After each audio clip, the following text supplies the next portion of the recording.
Welcome to the Expanding Your Search and Stopping for Directions podcast with Brent and Jodibailey. We are growing our circles of connections and knowledge together with encouraging conversations and positive communications. Today, Brent and Jody welcome the writer and star of the new movie Church People, Thor Ramsey.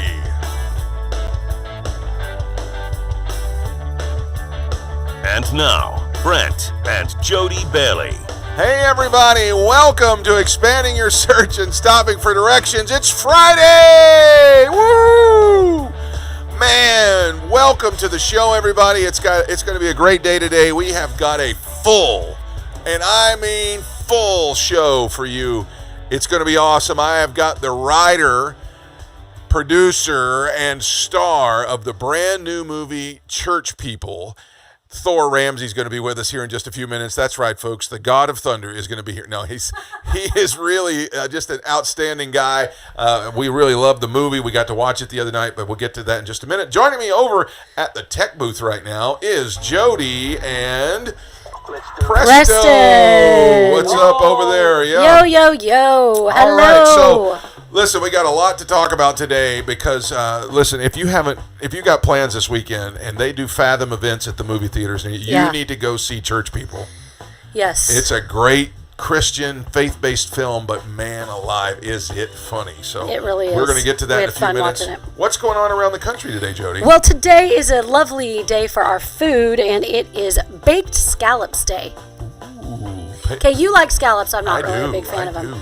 They're kind of like clams or those kind of, but I like them with curry and rice and so good. Yeah, but our youngest son is allergic. He is, really allergic. Yeah. So we don't do it that often. No, we don't. And if we do, it's going to be other times when he's not at dinner with us. That's right. But Baked Scallops Day, and then we move forward to it's Girl Scout Day. Oh, I thought you were going to say Girl Scout Cookie Day. Well, you know what we can we support your Girl Scouts. Support your Girl Scouts. If they are going around and they're selling cookies, by all means, buy those cookies. Oh my gosh. Buy those Thin Mints. Did you see that they have it's either coffee or some other flavor of the Girl Scout cookies you can actually get in like coffee pods or something like that. I feel like I've seen ice cream. Maybe that's what it was. It's ice cream. It is ice cream. Good call. Yeah, it is. Yeah, so you can get the Thin Mints or the it is Thin Mints. The little what's the ones with the coconut? That's tagalongs maybe. I think so. I think that's what they're called. And the peanut butter ones. They have all the flavors of the Girl Scout cookies in ice cream now. So. Yep. Which one's your favorite Girl Scout cookie? Drop below and tell us your while favorite. You're sharing the podcast today, and let us know. All right. So, but the Girl Scouts, besides cookies, they're known for other things. Of course, they've raised generations of girls to teach them, how to be proper and etiquette, survive, and all kinds of other. Be prepared. That's the Boy Scouts, but right. Girl Scouts. Well, I like the fact that it's Girl Scout Day, and it's also, it's National Women's Month. Yeah. And so it's, pretty cool that we have it, around the same time there. So, so support your Girl Scouts. Realize that they are trying to make a difference in this world. Of course they are. Yeah, I wasn't in the Girl Scouts, but I think my sister might have been. So. Jenny, I think. I could be wrong. I know. I'm going to say no. I'm going to say no on that. So, anyway, all right. Moving on. Let's go on. Plant a flower day. Oh. Go out there and plant a beautiful flower. Now, if you have an HOA, you might want to change. Yeah, you better ask. Check on that. So, because if anybody's ever wondered what it's like to live in Nazi Germany, just have an HOA. Exactly. Yeah. Not all of them. They're wonderful people. And their it's motives a great system. Motives are good. Some of them are a little control heavy. Yeah, they are. Anyway. Sorry if you're in an HOA and we're talking about you. We're sorry. But anyway, plant a flower day. Make your garden or your landscaping look more colorful and pretty. I'm not a good gardener, so. Well, listen, we got to cut it short because we have a full interview today with Thor Ramsey. So let's get to it. That's what's going on around the country. And now we can expand your search.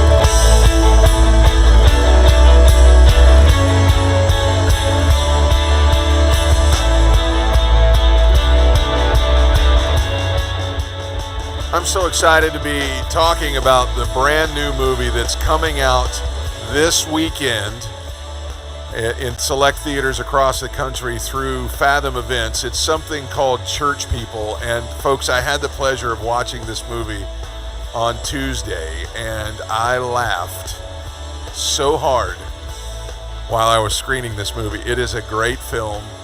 It's the story of America's youth pastor finding his way back to the Lord, and as soon as he starts to do that, his church just decides they're going to lose all sense of normality for Easter, and he has to kind of navigate those waters while he's going through some personal issues himself. And the way the story's told, it is hilarious. So before we bring out our guest today, let's take a look at the trailer. I told you if we broke attendance records, I'd get the church logo tattooed on my arm. Skip, remember back when we first started? All we did was preach the gospel. Ooh, Superman works. I like Superman. Guy, what do you think? What happened to you? Me? Your dad is the one with the gimmicks. The power of the Holy Spirit propels us. I just want the church to get back to the gospel. Problem is you're trying to get your message across. The gospel? Right. And ain't nobody listening to that. For Good Friday and Easter, I need something big. Amen? Bigger than the resurrection. Bigger than anything we've ever done. National headlines. Preach on the death and resurrection of Jesus. Plan. An actual crucifixion.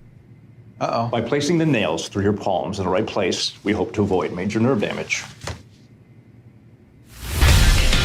Operation Stop Skip is a go. That's awesome. You have to cancel this Good Friday stunt. Don't be so dramatic, honey. Ooh, I like the rusty ones.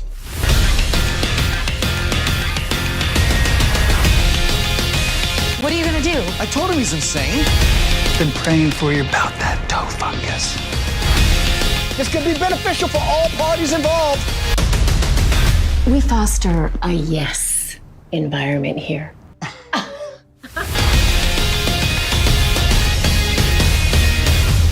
God wanted me to marry you and you could be my wife. I have an answer for you.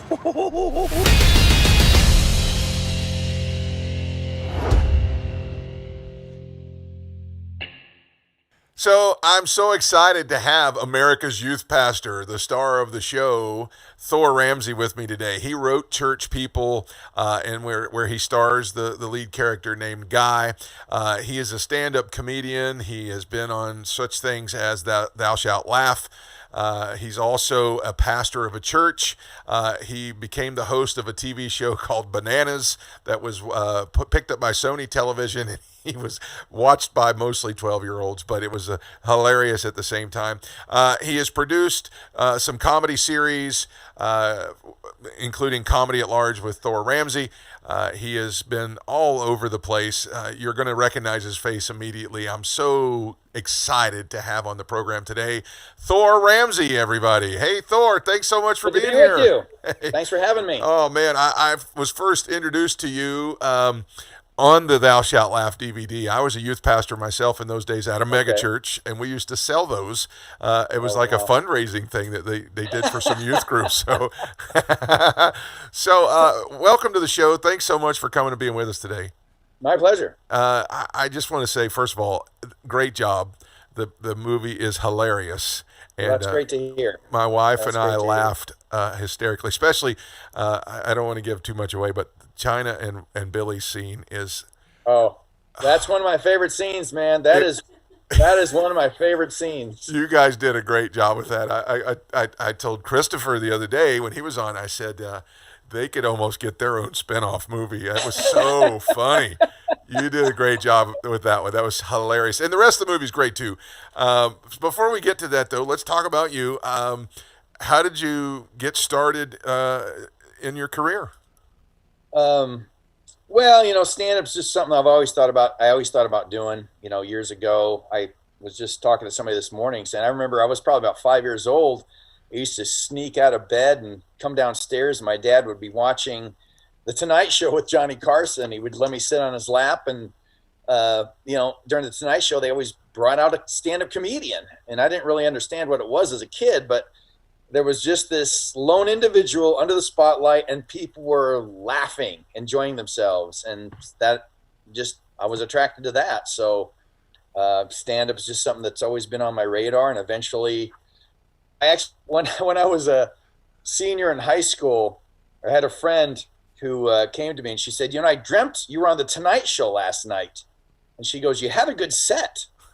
And then years later, I found myself as an operations supervisor of a trucking company. And I figured, if you're not going to follow your own dreams, you might as well follow somebody else's. So I eventually quit that job when they fired me and found my way to a comedy club stage. And that's pretty much, that began my career as a stand-up. I know so many folks, friends of mine that are in ministry that actually did do stand up as well, and it's amazing how those two things work hand in hand sometimes. I've said before that most stand up comedians are just preachers who haven't answered their call. I could not agree with that statement anymore. If you listen to Chris Rock, he's preaching. He is. It might be a different gospel, but he's preaching. It's so true. It's so true. Now, you also pastor a church as well, right? I do now, yeah. I'm a church planter. So we've been we're 5 years old, but it's almost like year one again with COVID. So It's like rebooting. So all that to say, I have a real heart for the subject matter of this movie, of course, which is the church and the gospel. Yeah. So let's get into it. The question that Christopher told me to ask you was, how did this whole thing start? How this whole thing with church people? Yeah. So you go back to because this is about, as every movie is, it's 10 years in the making. But you go back to about 2008. I had written a couple of screenplays that were comedies, just straight, general market comedies, and I was working on a screenplay. I just started a screenplay called Youth Group, which is what Church People became, about a youth pastor in crisis. And I had about 30 pages of it. And I was monitoring independent movies because I just wanted to get the movie made, so I was, monitoring independent features. And Jon Favreau, whom people might know from, he's the writer and creator of The Mandalorian, and then Iron Man, Friends. He's done all kinds of things. He's also an actor. Yeah, he plays Happy in Iron Man. He played Rudy's big frumpy friend in the movie Rudy. But in about 2008, he wrote and directed and starred in a movie called Swingers. Yep. Which is about a guy whose girlfriend dumps him, and then it's about his buddies trying to help him get over it. And it was only made for $200,000, and it made like $4 million at the box office. But that movie, I liked the tone of that movie, so I tried to take that tone, and that was the model I was using in terms of the tone when I started writing Youth Group. And then this is back when I had a career I cared about. I had a meeting with Sony Faith, I think they were called back then. Now I think they're called Sony Affirm. But I went in and I had 2-minute pitches all prepared for these finished screenplays I had. But again, they were just general market screenplays. And I the night before, I went out to dinner with some friends and practiced my pitches on them. And then I was really prepared for the meeting. And I got there and I pitched them these two that I think are just brilliant ideas for comedies. And they're like, we want a faith-based movie. Did you prepare for this meeting at all? It's Sony Faith. We want a movie about faith. What do you got? And so I'm like, well, I got this movie about a youth pastor in crisis. And I didn't even have the script finished, but they go, we want to see that. So I'm like, well, give me a week, because I didn't tell them it wasn't finished. But I took that week and I finished the script and sent it off to him. And there's a guy that he's still there. That's Sony Affirm, Josh Nadler, great guy. Josh called me up on the phone and gave me notes on the script. And he did this 5 times. So he gave me notes on 5 rewrites. And then at one point he said, what your screenplay needs right now to bring all the characters together is you need a big idea, something to bring them all together. I'm like, okay. So I started looking for a big idea. I didn't know what my big idea was going to be, but I'm like, I don't know it when I hear it. Well, a friend who's a church planter first church plant I was ever involved with, but he called me up and he goes, "You're not going to believe what this church is doing on Good Friday." I'm like, "What are they doing?" This is him. This is me. What are they doing? He goes, "They're crucifying a human being on Good Friday." There's no way. Like, yes, I'm looking at their social media page. And so we investigated, and it turned out to be false. He misunderstood their ad campaign. They were doing a passion play, but it was going to be really graphic. And so they were warning everyone about how graphic this passion play was going to be.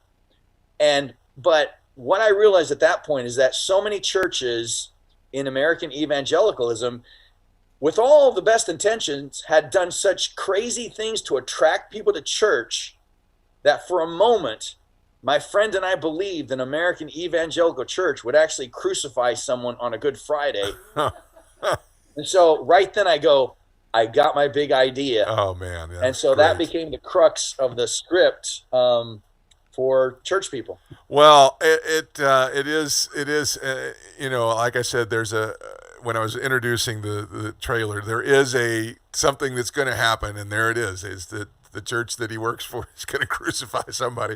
It was so. I was a youth pastor for 11 years at a large megachurch in Oklahoma, and there were some things that you were going through that I was like, "Oh, that's accurate. That's very, very, very accurate." So the movie it's a comedy and it's lighthearted, but we don't take the gospel lighthearted, because I think people sometimes have a misconception that if you're doing a comedy dealing with church, that then how can you take the message of Jesus seriously? And I think if people watch the movie, they'll see that we were able to do that. Because the second thing, it's a satire. Yes. Now, the thing about satire is that you can only satirize something that you love. And I love Jesus and I love the church. So when you satirize something you don't love, it comes across as mean. Yeah. And I think, you can testify from watching it that it doesn't come across as mean at all. No, not at all. Not at all. So in fact, it's hilarious. It's not. I never felt cringy at all. I just laughed through. I saw the humor through the whole thing. So that's great. That's great. What? Now, Christopher told me to ask you this too. How did you and Christopher meet? So yes. So after I wrote the script, I've done like 30 some drafts of this screenplay, and that was before Wes Halula and I gave it a final rewrite for the shooting script. And there was one version in there by a gentleman named Bob Sands, but Wes Halula and I, Wes is a great guy and a good friend. We did the final shooting script together. But after my one of the drafts, I was just looking for filmmakers because I wanted to get it made. So I just started connecting with filmmakers on social media. And there was a guy on the Facebook who befriended me, Christopher Sean Shaw, and he started posting these little videos he made about his goldfish. So clearly he was single at the time, because he made videos of his goldfish for about a year. So you can tell how desperate and lonely his life was at that time. So but the film work was good. I'm watching a video of a guy talking to his goldfish. And so I contacted Christopher, said, tell me about your filmmaking background. And so that week he was just putting together a team for the 168 Film Festival and said, "Hey, you want to be a part of a film festival?" And I was like, it was local in Los Angeles. So I'm like, yeah. So we collaborated on our first short film called Skip Listening, which I actually have a feature-length script for now that we want to try to get produced someday. But people can actually see Skip Listening. I think if they just go to YouTube and put in Skip Listening, Thor Ramsey, they should find that 10-minute film. And now we've probably done about a half dozen short films like that before we did Church People. So we've been working together for years now. Wow. before we collaborated on Church People. So we have a great working relationship. It's great to have capitalized on his loneliness at home by himself. Yeah. Well, he's married now. Yeah, of course. And he told us that about his wife and daughter and their dog, I think. So, all right. The goldfish died, put it that way. Yeah. He replaced him with a dog. So, all right. So what kind of message do you think that this movie is going to resonate the most with the folks that are going to see it? Well, I mean, and I always say this, like, I don't begin a screenplay or a novel or anything with what do I want to say. I always begin it with what's the story. And because it's like you have to tell a good story, because that's really what, whether you're writing a novel or doing a screenplay or writing a screenplay, it's about the story. And if you don't begin with the story, then the movie's going to feel like a sermon put to film. It's going to feel like an illustrated sermon, and that's what you don't want. Because if you're a Christian and you're working on a good story, your Christian worldview should come out. Yeah. Now, I tell people who want to be in filmmaking or any kind of the arts, you've got to get grounded theologically, my friend, because the arts tend to liberalize, and too many Christian artists, whether they're singers or filmmakers, tend to get a little loosey-goosey theologically, really because they weren't grounded theologically to begin with. So if you want a message in your movie, and every movie has a message, I don't care who you are, your movie has a message, whether you're a Christian or not. It's getting a good message, a message that's true or a message that's false, something. But Christian filmmakers need to be grounded theologically. And then if you work on the story, your worldview will come out. So I didn't begin this with what do I want to say. I began it with the story and what I wanted to satirize. Now, the subject is serious, though. It's in terms of there were two books that really informed me and helped the theme, I will say, of the movie once I knew the theme. And I always plug those books because, again, if pastors want to, if you want to show the movie and then have some sort of deep discussion afterwards, these are great places to springboard from. But one book is by a gentleman named David F. Wells. It's called The Courage to be Protestant. I'm writing it down. Which deals with this idea that what you attract people with as a church is what you have to keep them with. Good. So if you attract people with a big show, like, hey, this Sunday we're giving away a Walkman, or what? I don't know if Walkmans exist anymore, but that's how old I am. I was going to say, how old are you? we're giving away a listening device, whatever it is. But then the next Sunday we're giving away a flat screen TV, and now we're giving away a car. The point is, it has to keep growing. And now we're giving away, a vacation to Cancun, Mexico, and now we're you hit a glass ceiling. Yeah. And I think you've probably, if you've been part of a megachurch, and they do it with the best of intentions. Sure. Is the point. But the idea is, making Sunday a big positive show. We're doing a 4-week series. It's the best we've ever done. And then after that, we're doing a 4-week series. It's the best we've ever done. And then it's the best we've ever. It's always the best we've ever done. But after a while, people start to feel like they've hit a ceiling. Yeah. And I think a lot of churchgoers, now this is why I think the average evangelical changes churches every 7 years. Because they internally, they might not be able to verbalize it, but they sense that it just feels the same. Yeah. And they've been fed, in my opinion, they've been fed a false view of the Christian life in the church. Sure. Because part of it is, part of the point of the movie is, the people have not changed.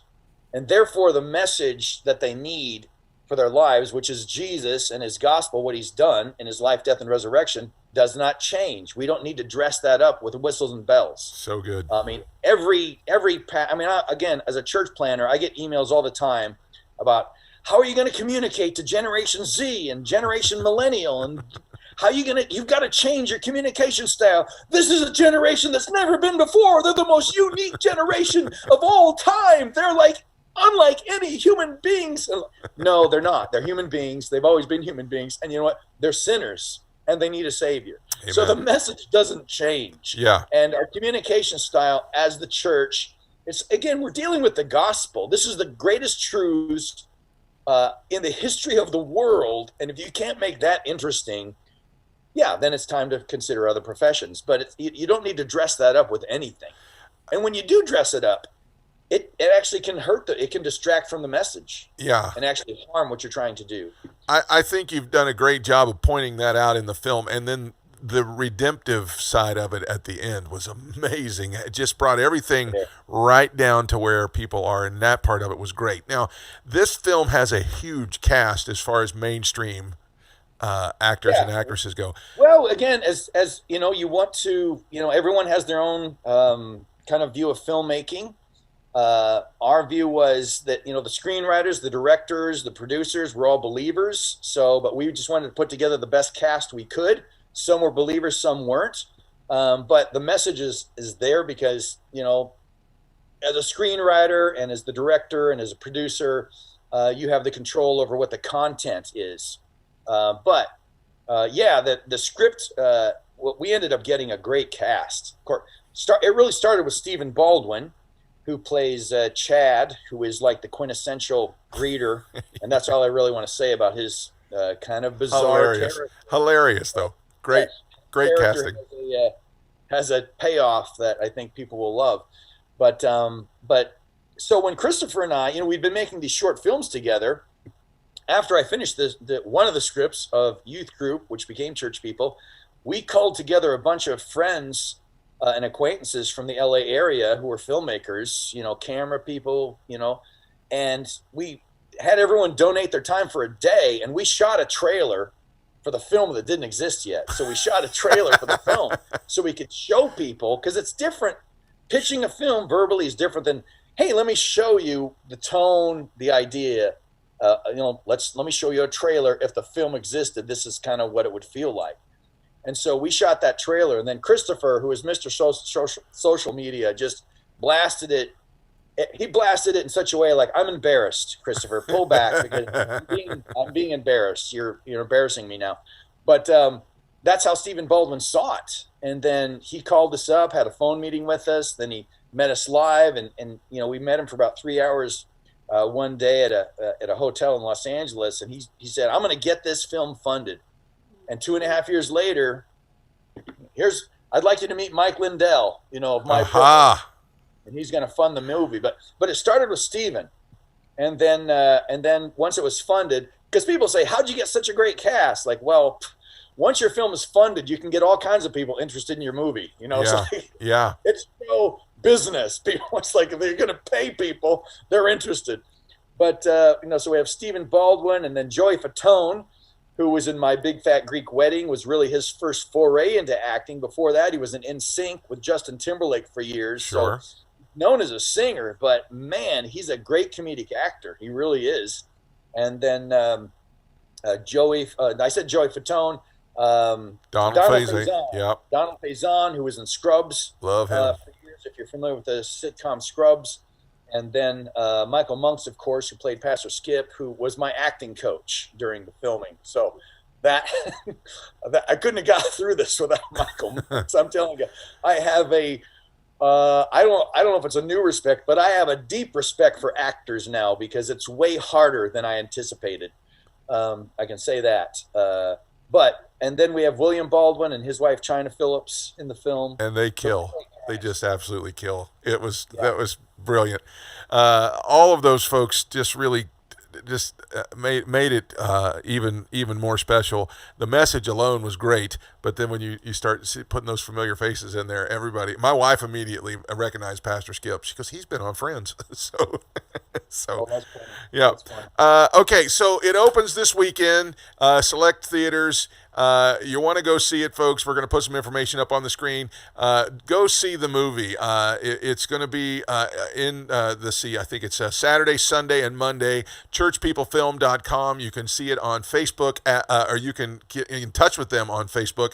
I know Christopher was really big on sharing the trailers and things like that off of Facebook. So it's at Church People Movie. Go by and give it a like and share. The other thing I would tell people is that if you go to churchpeoplefilm.com and sign up there with your email, if it's, and it depends on what area you're in, because I know with the lockdown, like I know what theaters it would be in here because it's advertised, but the theater's not open because it's California. So it depends on what area you're in. But if you can't go see it at the theater, sign up there and they'll let you know as soon as it's available in other formats and other areas where you can see it, or in other formats where you can see it. If you want to see more good films like this, you got to support the ones that are out there, and we are 100% behind you. It's a great film, and you did a great job.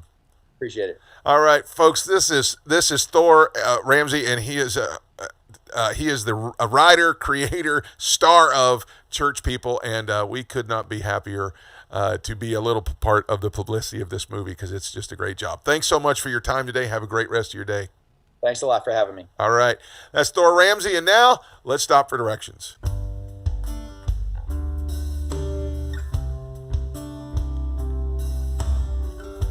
Whenever you think about a hilarious movie like this, you're grateful to see such quality come out with famous people attached to it.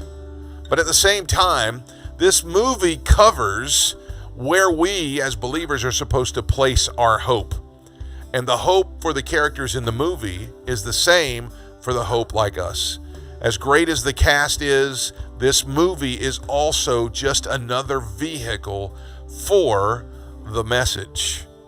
What message is that? In Romans chapter 5, verse number 8, we see it in a snapshot. It is, in our sinfulness, we deserved death, hell, and the grave. And yet, while we were yet sinners, Christ died for us. Then 2 Corinthians chapter 5, verse 21 says, for our sake, he made him to be sin who knew no sin, so that in him we might become the righteousness of God. That's the message. So remember, keep your faith in the Savior. The meaning, the value, and the purpose that you're looking for are all tied to him. Cultivate your walk with God. Keep your faith in Jesus, and not just on the answer that you're looking for. That is where peace abides. That is a great thing to keep in mind as you walk out and see this movie this weekend. As great as that is, it is just giving you another version of the message of a Savior who came and died for you. That's going to wrap it up for the show today. I'm so grateful to Jody and Preston for doing a great job over there at the tech booth. Big thanks and prayers to Thor Ramsey and the cast of Church People the movie. It premieres this Saturday, Sunday, and Monday through Fathom Events at a theater near you. Please go see this film. It's really good. Until next time, I hope you found what you were looking for as you took the time today to expand your search and stop for directions. Have a great day, everybody. Thanks for joining us today. Connect with us on @expandingyoursearch on Facebook and Instagram, and @expandingsearch on Twitter. Relive any of our episodes on YouTube. We are available wherever podcasts are found, including Spotify, iHeartRadio, Apple Podcasts, and Google Podcasts. You can also download the Direction Ministries app on iOS, Android, Apple TV, Roku, and Amazon Fire. Take some time today to expand your search and stop for directions.